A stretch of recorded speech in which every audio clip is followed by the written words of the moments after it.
वो सौदागर जिसने सब कुछ खो दिया, यहाँ तक कि आजिज़ी ने उसकी रूह को बचा लिया। हज़रत अली की हिकमत। दमिश्क में एक शख्स था जिसका नाम ज़ैद था। वो एक मालदार ताजिर का बेटा था। इसके वालिद के काफ़िले बगदाद के बाज़ारों से लेकर यमन की बंदरगाहों तक जाते थे। रेशम, सोना, मसाले, जवाहरात सब कुछ उनके पास था। मगर दौलत ने ज़ैद के दिल को सख्त कर दिया था। बचपन से ही वो नौकरों को उसे मालिक कहते सुनता, ताजिरों को इसके वालिद के सामने झुकते देखता और गरीबों को रास्ते से हटते देखता जब इसके ऊंट गुजरते। गुरूर उसकी सांसों में बस गया था। 25 बरस की उम्र तक ज़ैद ने अपने वालिद की सारी दौलत संभाल ली।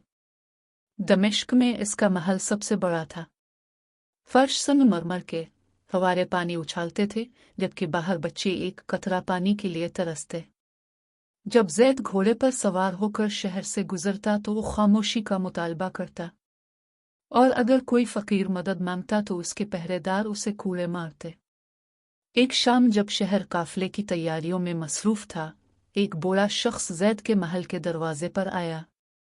इसकी दाढ़ी लंबी थी, लिबास पैबंद लगा हुआ, जूते फटे हुए, मगर आंखों में वकार झलक रहा था। वो बोला, ए जवान, जो अल्लाह ने तुम्हें दिया है इसमें से खर्च करो। सदका माल को कम नहीं करता बल्कि बढ़ाता है। ज़ैद ने तंजिया हंसी के साथ कहा, बूढ़े पागल, क्या तुम नहीं जानते मैं कौन हूँ? मैं ज़ैद हूँ, सबसे मालदार ताजिर का बेटा। मेरे खजाने भरे हुए हैं। मुझे भिखारियों की नसीहत की जरूरत नहीं। बूढ़े ने नजरें झुकाकर आहिस्ता कहा, खबर तुम्हारा नाम नहीं पहचानेगी ए ज़ैद, वो सिर्फ तुम्हारे अमाल पहचानेगी। फिर वो चला गया।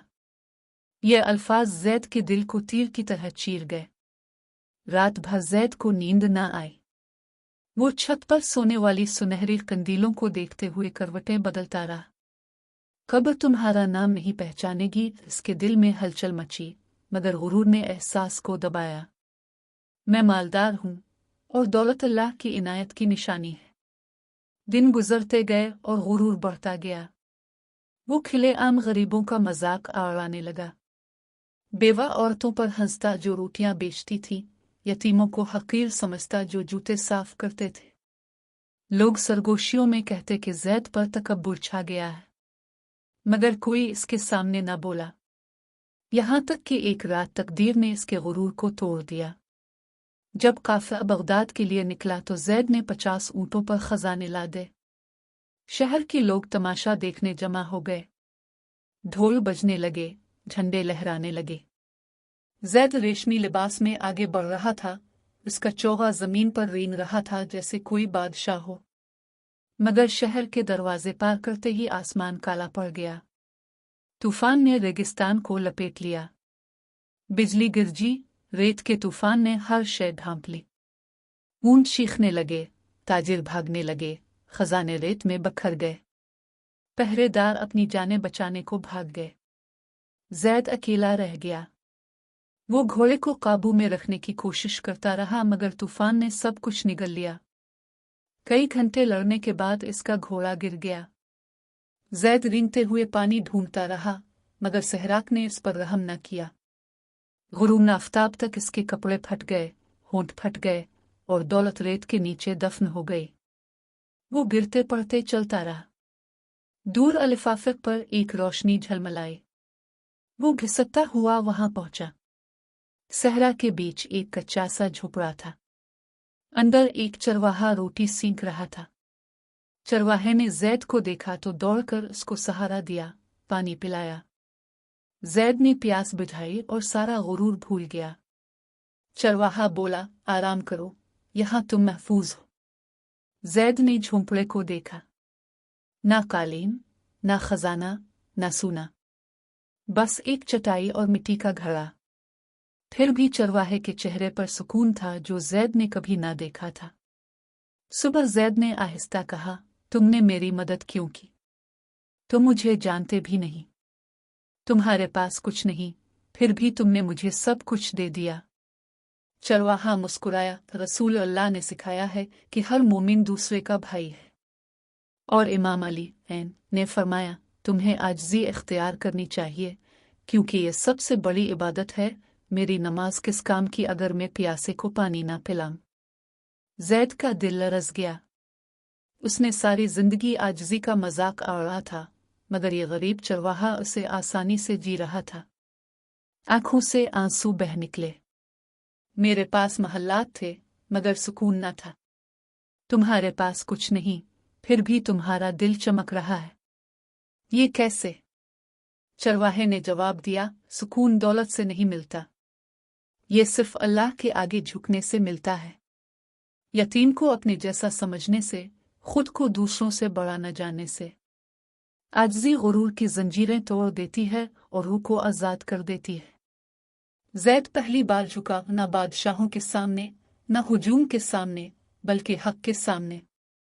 वो कई दिन चरवाहे के पास रहा। सादा रोटी खाता, पानी भरने जाता, रात को नमाज पढ़ता। हर दिन इसका दिल नर्म होता गया, हर सजदे में गुरूर पिघलता गया।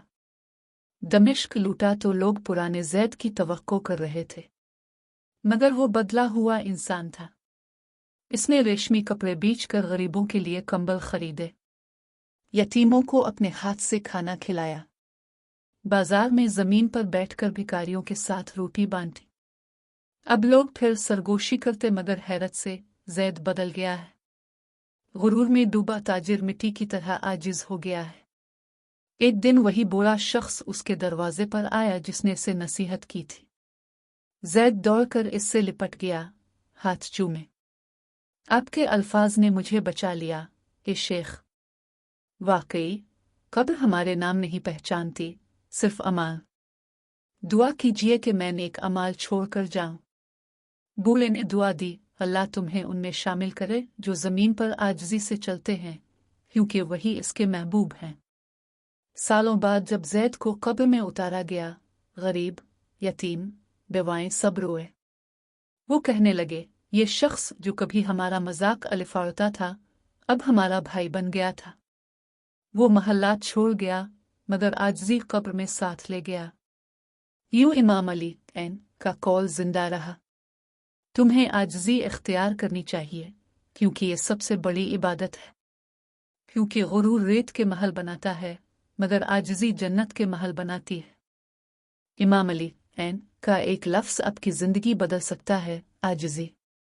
एक शख्स दौलत और गुरूर में डूबा हुआ था, मगर रेगिस्तान में एक लम्हे ने इसका गुरूर तोड़कर उसकी रूह बचा ली। याद रखो, तुम्हारा नाम, तुम्हारी शोहरत, तुम्हारी दौलत, ये सब कब्र में नहीं जाएंगे, तुम्हारे अमाल जाएंगे। तो सर अल्लाह के आगे झुका दो, यतीम को खिलाओ, बेवा को कपड़े पहना दो, और ज़मीन पर आजिज़ी के साथ चलो, क्योंकि यही वो इबादत है जो बादशाहत और ताज व तख्त से भी बड़ी है। सब्सक्राइब कीजिए दीन इन मिनट, जहां हर कहानी दिल को जगाती है, हर लफ्ज़ अल्लाह से जोड़ता है, और हर याद दहानी जन्नत के करीब ले जाती है।